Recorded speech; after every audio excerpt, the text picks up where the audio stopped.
जय हिंद दोस्तों, स्वागत है आप सभी का आपके अपने परिवार द लॉजिकल साइंस में।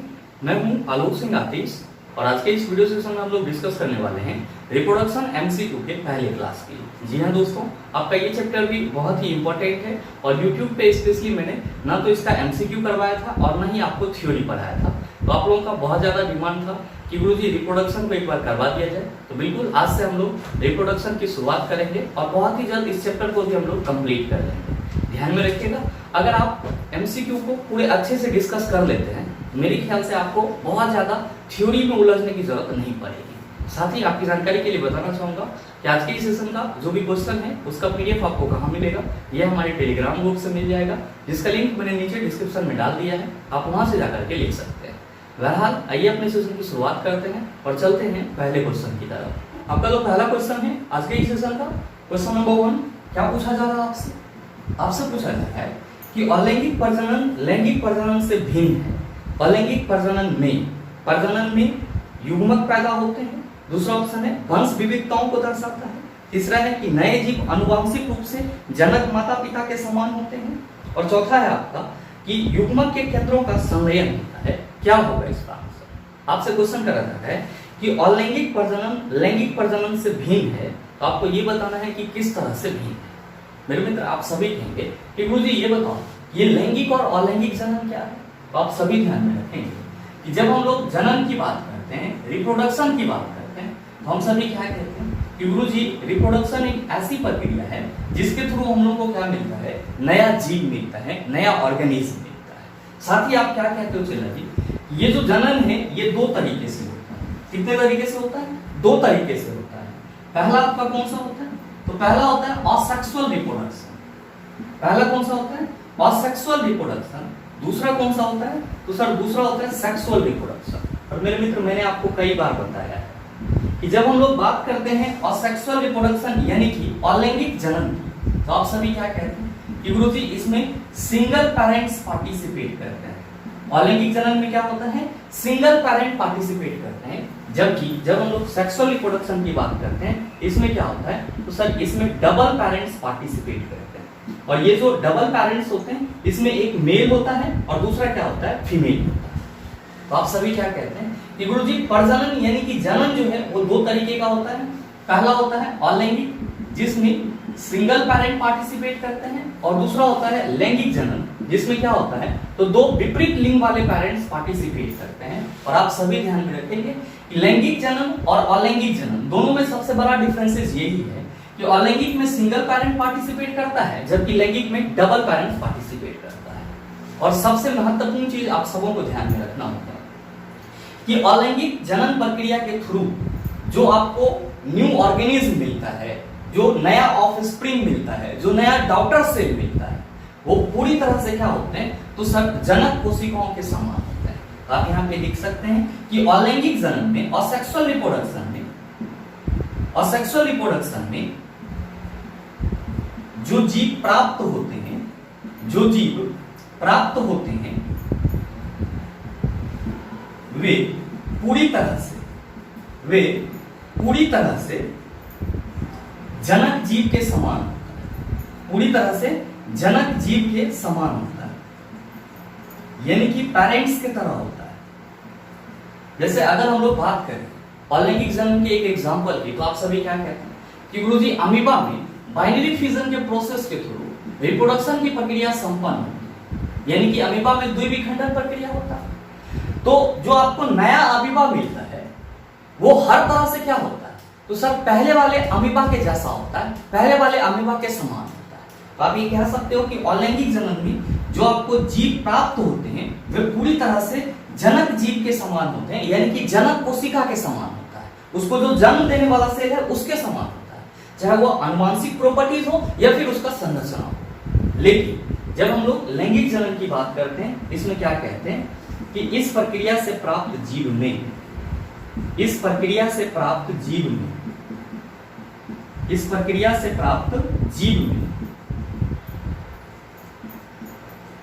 जनक जीव जैसा, या जनक जीव जैसा नहीं लिखेंगे, सिर्फ ये लिखेंगे कि इस प्रक्रिया से प्राप्त जीव में आनुवंशिक गुण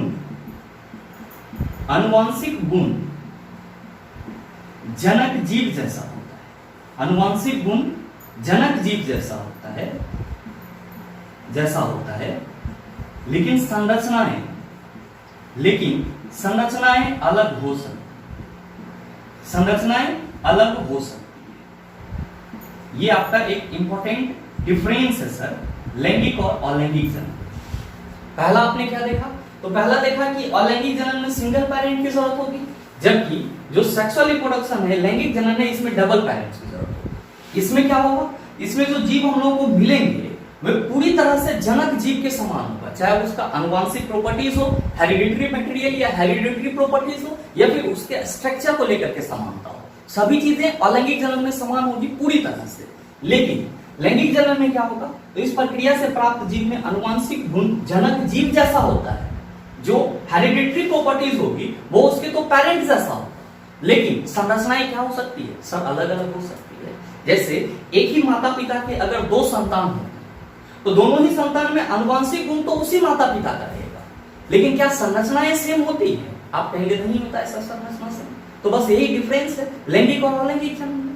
बहरहाल आपसे क्वेश्चन क्या करा जा रहा है कि क्वेश्चन करा जा रहा है कि अलैंगिक प्रजनन लैंगिक प्रजनन से भिन्न है। आप कहेंगे बिल्कुल भिन्न है, अभी जस्ट हम लोगों ने डिस्कस भी करा है। तो आपको यह बताना है अलैंगिक प्रजनन के संबंध में कि पहला ऑप्शन है कि प्रजनन में युग्मक पैदा होते हैं। आप कहेंगे सर यहाँ पे तो युग्मक पैदा होने की बात ही नहीं करेंगे, क्यों? क्योंकि अगर हम लोग युग्मक की बात करेंगे तो हम लोग किसकी बात करेंगे? तो आप कहेंगे मेल के स्पर्म की बात करेंगे और फीमेल के ओवम की बात करेंगे। लेकिन अलैंगिक जनन में आपका क्या होता है? सिंगल पेरेंट्स पार्टिसिपेट करते हैं, यहाँ पे तो कोई युग्मक आएगा ही नहीं। तो पहला ऑप्शन सर अलैंगिक प्रजनन के संबंध में क्या होगा? गलत हो जाएगा। आपका अगला क्वेश्चन है कि वंश विविधताओं को दर्शाता है। आप कहेंगे कि गुरुजी यहाँ पे जीन्स का डाइवर्सिटी हमको देखने के लिए नहीं मिलता है, हाँ अनुवांशिक गुण में समानता होगी ये चीज देखने को मिलेगा। तो दूसरा ऑप्शन चला गया सर। आपका तीसरा ऑप्शन है कि नए जीव आनुवांशिक रूप से जनक माता पिता के समान है। आप क्या कहेंगे कि गुरुजी आपने पहले ही बताया कि अलैंगिक प्रजनन के दौरान जो हम लोग को जीव प्राप्त होता है वो पूरी तरह से जनक जीव के समान होता है। जाहिर सी बात है कि उसका आनुवांशिक गुण भी किसके जैसा होगा? जनक जीव जैसा होगा। यानी कि आपका जो तीसरा ऑप्शन है जिसमें आपको अलैंगिक प्रजनन और लैंगिक प्रजनन में भिन्नता के रूप में दर्शाना है, तो आप ये कह सकते हैं कि अलैंगिक प्रजनन में जो नए जीव होते हैं वो आनुवांशिक रूप से जनक माता पिता के समान। तो सही आंसर क्या होगा? आप कहेंगे सर ऑप्शन नंबर सी। उम्मीद करते हैं समझ पाए। चलते हैं अगले क्वेश्चन की तरफ। आपका जो अगला क्वेश्चन है क्वेश्चन नंबर 2, क्या पूछा जा रहा है आपसे? आपसे पूछा जा रहा है कि प्रजनन ऊतकों का परिपक्व होना शुरू हो जाने पर समान रूप से शरीर का विकास कम होने लगता है। किशोरावस्था की इस स्थिति को डैश कहा जाता है। ऑप्शन है स्वतंत्रता, दूसरा ऑप्शन है परिपक्वता, तीसरा ऑप्शन है यौवन, चौथा ऑप्शन है माहवारी। क्या होगा इसका आंसर? आपसे क्वेश्चन करा जा रहा है कि प्रजनन ऊतकों का परिपक्व होना शुरू हो जाने पर समान रूप से शरीर का विकास कम होने लगता है। तो आपसे ये पूछा जा रहा है कि किशोरावस्था की इस स्थिति को क्या कहा जाता है? आप कहेंगे सर पहले ये बताओ ये किशोरावस्था क्या होता है? मेरे मित्र आप सभी ध्यान में रखेंगे कि जब हम लोग बात करते हैं किशोरावस्था की, तो इसी को हम लोग इंग्लिश में क्या कहते हैं? इसी को हम लोग एज ऑफ एडोलसेंस कहते हैं, या फिर हम लोग एडोलसेंस कहते हैं इंग्लिश में। क्या होता है आप सभी ध्यान में रखेंगे कि मानव में 12 वर्ष की उम्र में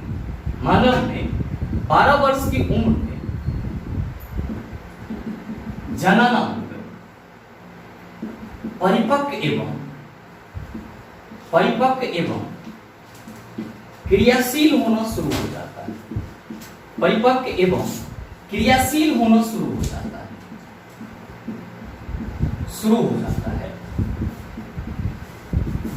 जो किशोरावस्था कहलाता है, यानी कि एडोलसेंस कहलाता है। क्या कहिएगा? आप कहेंगे कि गुरुजी जब हम लोग बात करेंगे किशोरावस्था की तो हम लोग कहेंगे कि ह्यूमन में 12 वर्ष की उम्र में जो जननांग होते हैं, गोनेट्स होते हैं, वे मैच्योर होना शुरू हो जाते हैं, यानी कि परिपक्व होना शुरू हो जाता है और साथ ही साथ क्रियाशील होना शुरू हो जाता है। और ह्यूमन के जिस स्टेज में गोनेट्स मैच्योर और एक्टिव होना शुरू हो जाता है उसी स्टेज को क्या बोला जाता है? किशोरावस्था, या फिर इसको हम लोग एडोलसेंस बोलते हैं। और मेरे मित्र आप सभी ध्यान में रखेंगे ये जो किशोरावस्था वाला उम्र है ये जो किशोरावस्था वाला उम्र है, समय बीतने के साथ आपके बॉडी के अंदर कुछ परिवर्तन होना शुरू हो जाता है, जैसे कि विपरीत लिंगों के प्रति आकर्षण होना, या फिर दाढ़ी मूंछ का आना, प्यूबिक एरिया में हेयर का आना, अगर गर्ल्स हैं तो ब्रेस्ट का डेवलप होना। तो ये सारी चीजें जो आपको किशोरावस्था के बाद परिवर्तन आपको अपने बॉडी में देखने को मिल जाता है, एक्चुअली यही परिवर्तन किसकी शुरुआत है? तो प्यूबर्टी की शुरुआत होती है, यानी कि यौवनारंभ की शुरुआत होती है।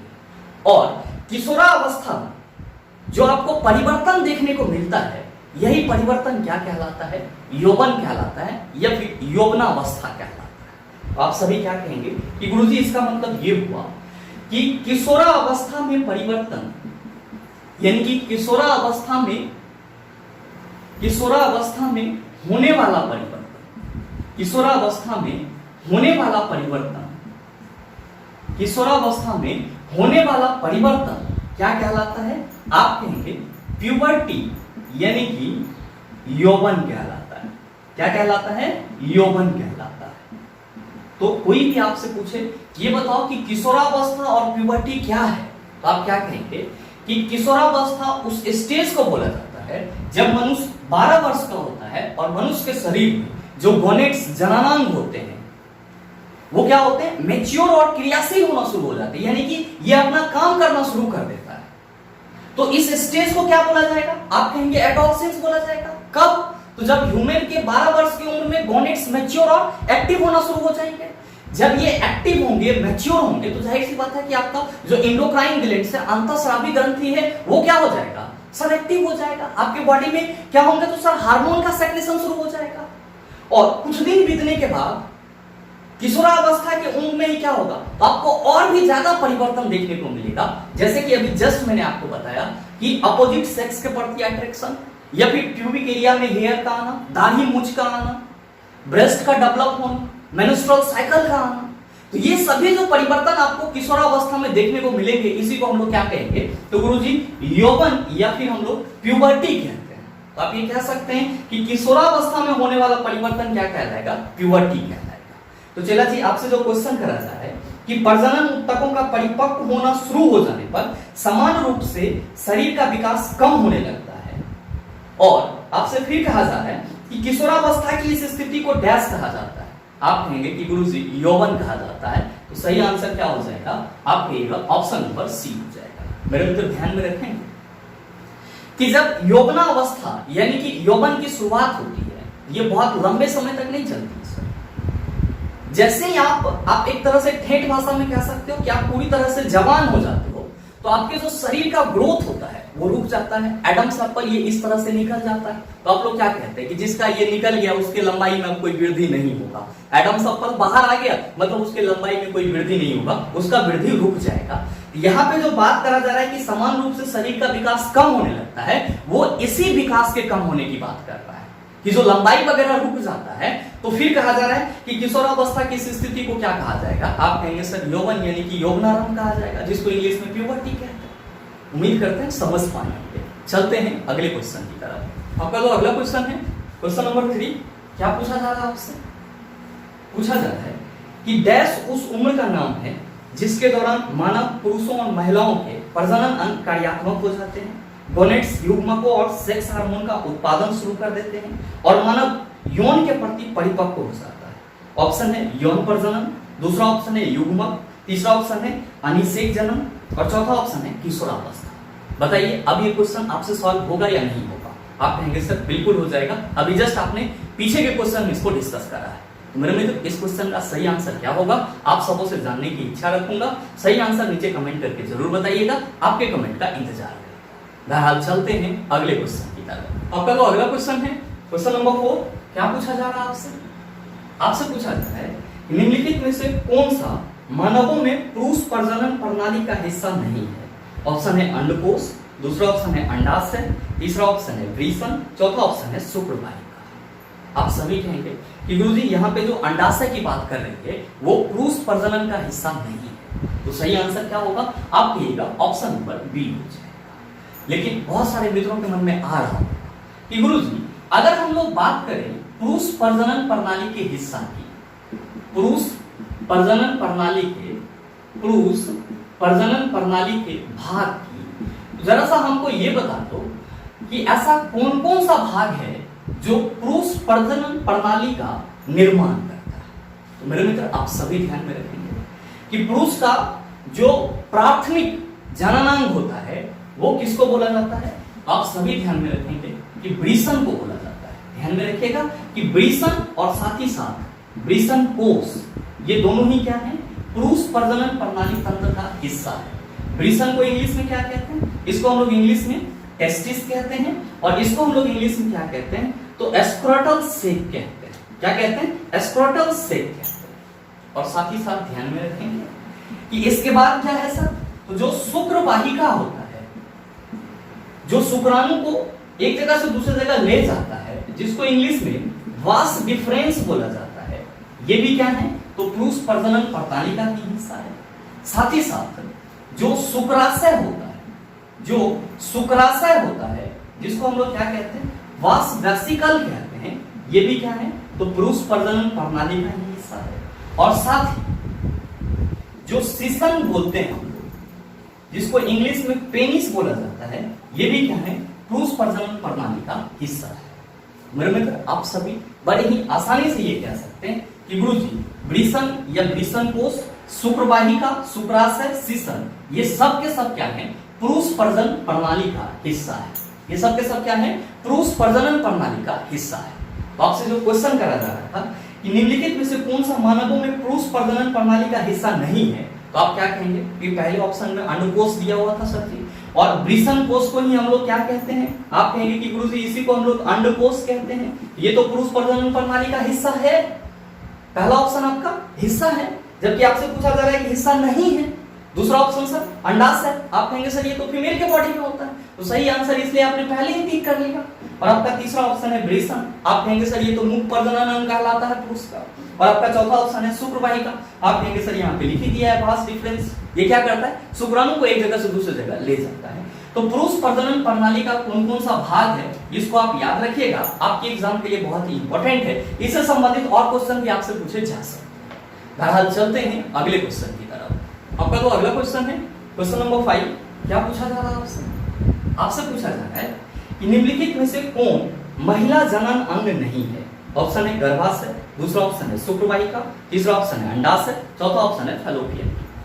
मेरे मित्र आप सबों के मन में आ रहा होगा कि गुरुजी जब आपने पिछले क्वेश्चन में पुरुष प्रजनन प्रणाली की बात करा तो कहीं ना कहीं महिला प्रजनन अंग की भी चर्चा होनी चाहिए। तो बिल्कुल सर, और आप सभी क्या कहेंगे कि सर आंसर तो हमको मालूम है, लेकिन ये बता दो कि फीमेल रिप्रोडक्टिव पार्ट किसको बोलते हैं। तो मेरे मित्र ध्यान में रखेंगे कि जब हम लोग बात करते हैं फीमेल रिप्रोडक्टिव पार्ट की, यानी कि महिला प्रजनन तंत्र की, तो हम लोग क्या कहते हैं कि गुरुजी इसका जो मुख्य अंग हो जाता है वो क्या हो जाता है, आप कहते हैं अंडाशय।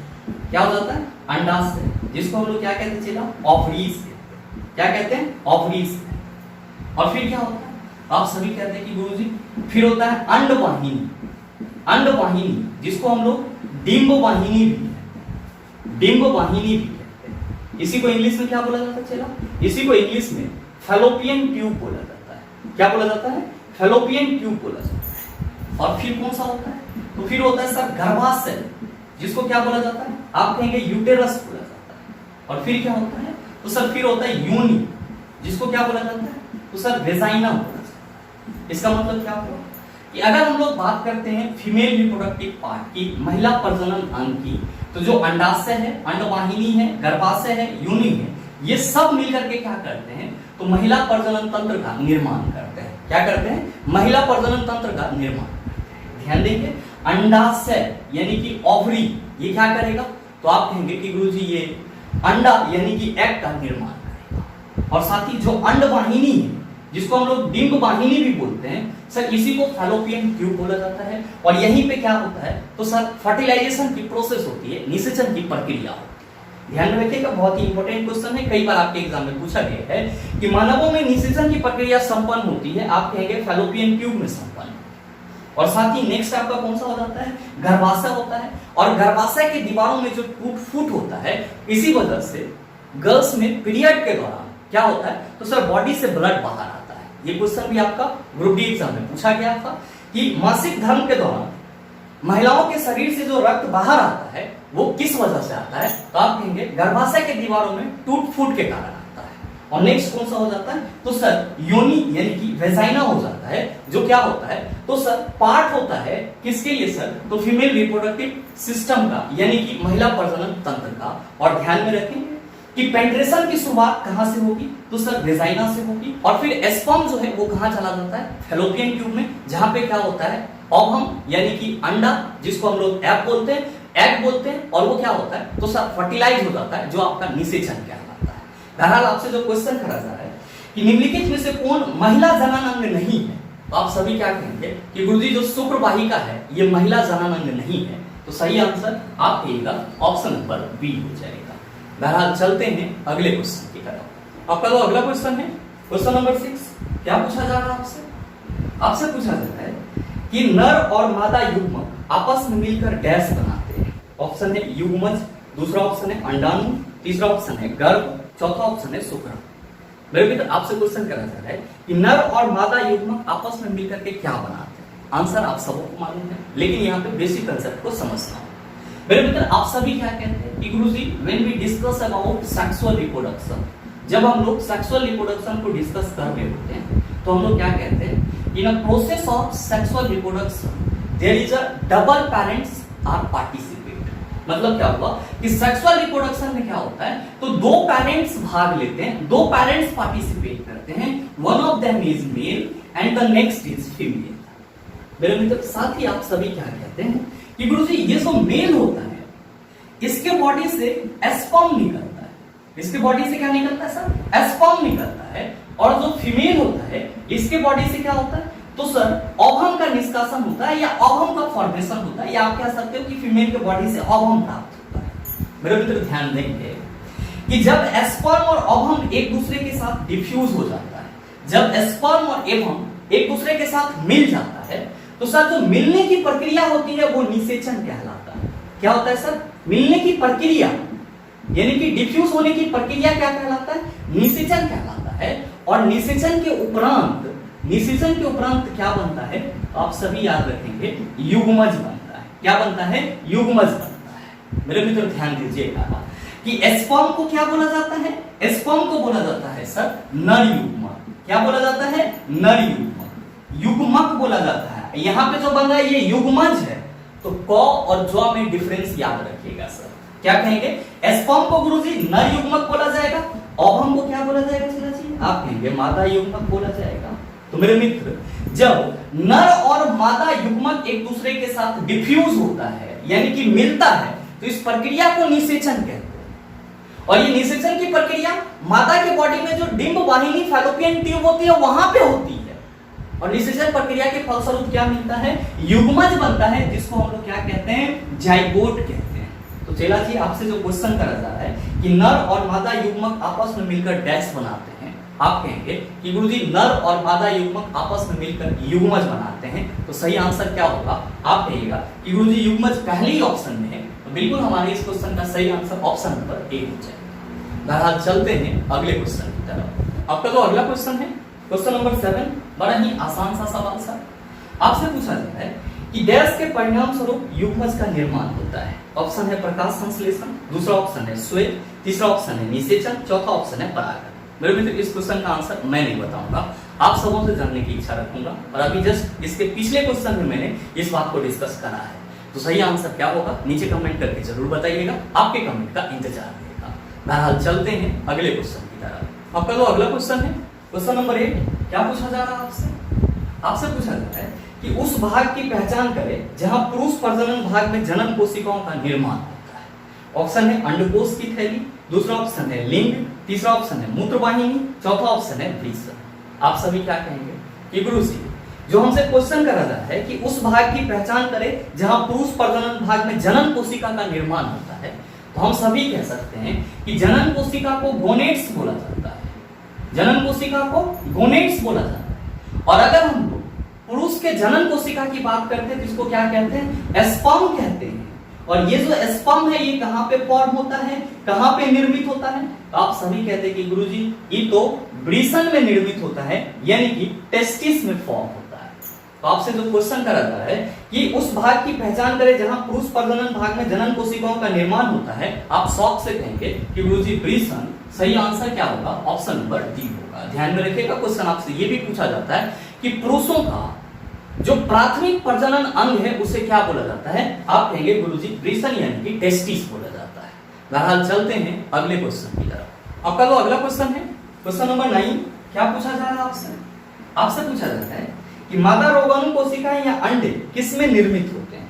ऑप्शन है गर्भाशय ग्रीवा, दूसरा ऑप्शन है योनि, तीसरा ऑप्शन है अंडाशय, चौथा ऑप्शन है गर्भाशय। क्या होगा इसका आंसर? आप कहेंगे कि गुरुजी अगर हम लोग बात करते हैं मादा रोगाणु कोशिका की, इसी को हम लोग ओवम कहते हैं, हिंदी में अंडा कहते हैं, या फिर हम लोग एग भी कहते हैं। और हम सबों को अच्छे से मालूम है कि फीमेल के बॉडी में जो ओवम का निर्माण होता है वो कहां पे होता है? आप कहते हैं अंडाशय में होता है, यानी कि ओवरी में होता है। कहां पे होता है? अंडाशय में, यानी कि ओवरी में। तो आपसे जो क्वेश्चन करा जा रहा है उसका सीधा सीधा आंसर क्या हो जाएगा?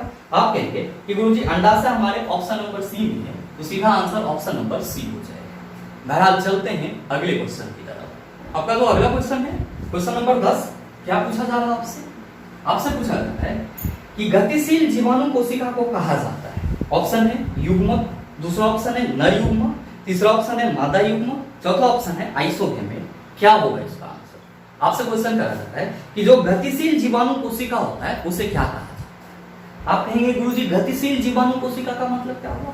तो मेरे मित्र आप सभी ध्यान में रखेंगे कि अभी जो आप लोगों ने डिस्कस करा है कि मेल के बॉडी से स्पर्म रिलीज होता है और साथ ही साथ फीमेल के बॉडी से ओवम रिलीज होता है। तो आप सभी ध्यान में रखेंगे ये जो स्पर्म है इसी को हम लोग क्या कहते हैं? जर्म कोशिका कहते हैं। क्या कहते हैं? जर्म कोशिका कहते हैं, या फिर इसको हम लोग नर जर्म कोशिका कहते हैं। ध्यान में रखेंगे। इंग्लिश में इसको हम लोग क्या कहते हैं? इंग्लिश में हम लोग इसको एस्पर्मेटोगेनिया कहते हैं, एस्पर्मेटोगोनिया कहते हैं। ठीक है, और आप सभी ध्यान में रखेंगे ये जो स्पर्म होता है ये चल कोशिका होती है, यानी कि ये मूव करती है। स्पर्म क्या होता है? चल कोशिका होती है, यानी कि ये मूव करती है।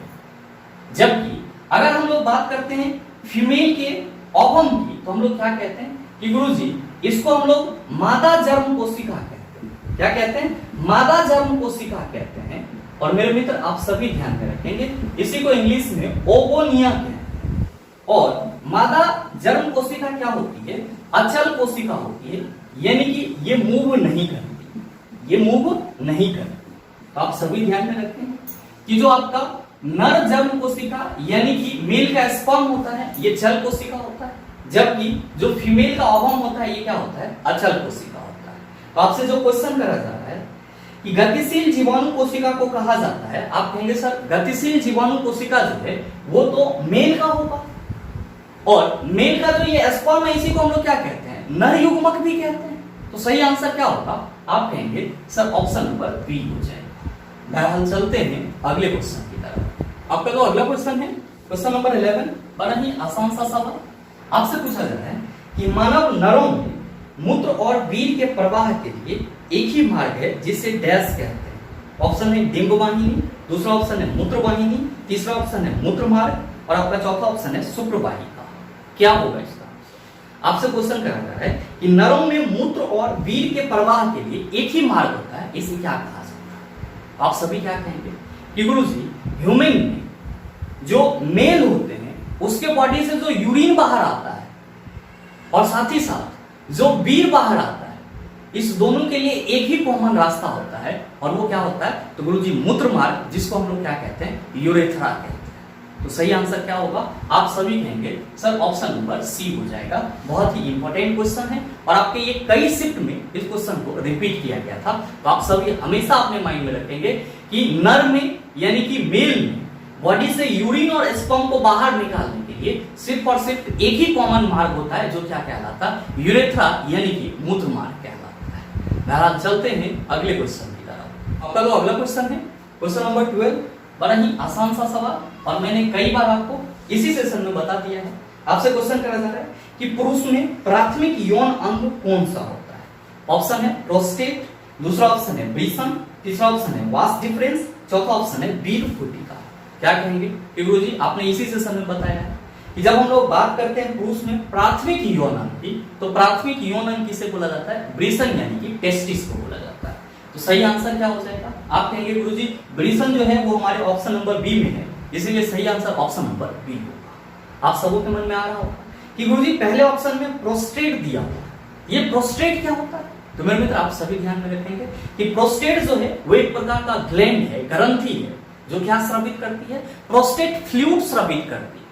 और ये प्रोस्टेट फ्लूइड जो है वो सीमेन यानी कि बीर को स्पेशल प्रकार का, या आप कह सकते हो कि एक विशिष्ट प्रकार का गंध देता है। तो क्वेश्चन आपसे पूछा जाता है कि बीर के विशिष्ट प्रकार के गंध के लिए निम्नलिखित में से कौन सा द्रव जिम्मेदार होता है? तो आप कहेंगे प्रोस्टेट फ्लूइड, जिसको हिंदी में क्या बोला जाता है? पुरस्थ द्रव बोला जाता है। मेरे मित्र उम्मीद करते हैं यहाँ तक के जितने भी क्वेश्चन थे उसको आप आसानी से समझ पाए होंगे, और अब अगर आपको इस टाइप का प्रश्न दोबारा दे दिया जाए तो आप उसका जवाब आसानी से दे सकते हैं। उम्मीद करते हैं कि आप इस सेशन को भी अच्छे से समझ पाए होंगे, और साथ ही अगर आपको सेशन अच्छा लगा तो सेशन को लाइक कीजिएगा, ज्यादा से ज्यादा शेयर कीजिएगा, और हाँ अगर आप चैनल पे नए हैं तो सब्सक्राइब करके बेल आइकन दबा लीजिएगा, ताकि इस तरह के एग्जाम रिलेवेंट वीडियो और नोटिफिकेशन सबसे पहले आपके पास पहुंचे और आप उसको सबसे पहले देख पाओ। मिलते हैं फिर अगले सेशन में, तब तक के लिए best of luck, thank you, have a nice day.